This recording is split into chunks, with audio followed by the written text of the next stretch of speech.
अहम ख़बर खां नासिन खे आगाही ॾियूं पिया। पीपी चेयरमैन बिलावल भुट्टो ज़रदारी लाड़काने जे म्यूनसिपल स्टेडियम में तकरीब खे ख़िताब कंदे चयो आहे त क़ाइदे अवामी शहीद मोहतरमा जे मिशन खे मुकमिल कंदे हू बुख मिटायो प्रोग्राम शुरू कंदो। अहम ख़बर आहे नासिन हिकु भेरो ॿीहर खे आगाही ॾियूं पिया।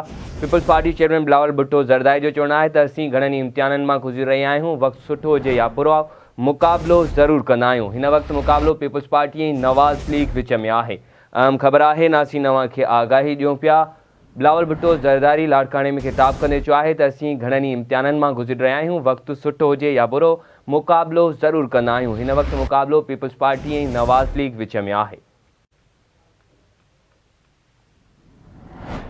अहम ख़बर आहे नासिन खे आगाही ॾियूं पिया। पीपल्स पार्टी चेयरमैन बिलावल भुट्टो ज़रदारी जो चवणु आहे त क़ाइदे अवामी शहीद मोहतरमा जे मिशन खे मुकमिल कंदे हू बुख मिटायो प्रोग्राम शुरू कंदो त जीअं मुल्क में को ॿार बुखे पेट न सुम्हे। 2018 जे भेट में लाड़काने जे अवाम जूं घणियूं शिकायतूं ख़तमु करे छॾियूं आहिनि। ईंदड़ हुकूमत में वधीक ख़िदमत कंदी।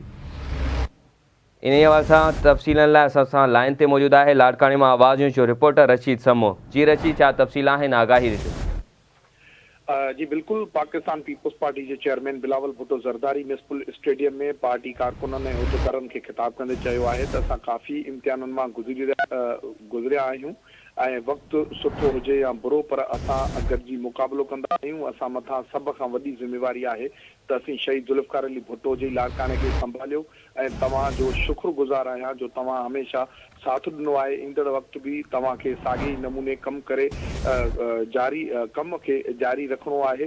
2018 में लाड़काने शहर लाइ कुझु शिकायतूं हुयूं, उन मां काफ़ी शिकायतुनि जो अज़ालो थी चुको आहे। अॻिते वधीक कमु करण जी ज़रूरत आहे। असांखे जेको आहे रहियल कमनि खे पूरो करिणो आहे। हिन वधीक बिलावल भुट्टो ज़रदारी चयो त लाड़काने शहर में पीपल्स पार्टीअ जे अवामी मुआइशी मुआदे खे लॉन्च कयो आहे ऐं हुकूमत मिली त असीं 10 नुक़्तई एजेंडा ते भरपूर अमल कंदासीं। तव्हांखे चूंडनि लाइ घर घर पहुची वञी मंशूर अवाम ताईं पहुचाइणो आहे। पीपल्स पार्टी ईंदी त तव्हांजूं पघारूं ॿिन्ही थींदियूं ऐं बिजलीअ जा 300 मुफ़्त यूनिट ऐं ग़रीब पाकिस्तानी लाइ 30 लख घर ठाराईंदासीं।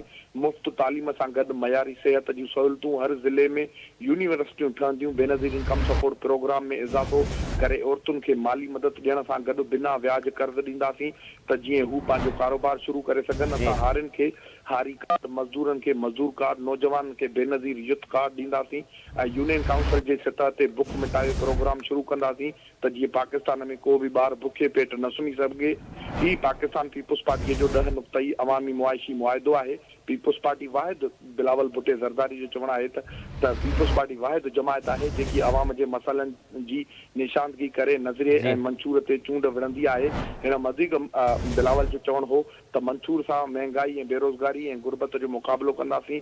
वधीक बिलावल भुट्टो ज़रदारी जो इहो चवणु हो त सूबाई या वफ़ाक़ी बजट इस्लामाबाद या कराची जी ब्यूरोक्रेसी न, पर हितां जे अवाम जी बजट पाण तयारु कंदुमि ऐं मां ऐलान कयो आहे त जेकॾहिं पीपल्स पार्टीअ जी हुकूमत ठहंदी त असांजी काबीना जा सभु ज़िले सतह ते अची खुलियल कचहरियूं कंदा ऐं असां अवाम सां मिली करे हुकूमत करे ऐं अवाम जी ख़िदमत कंदासीं।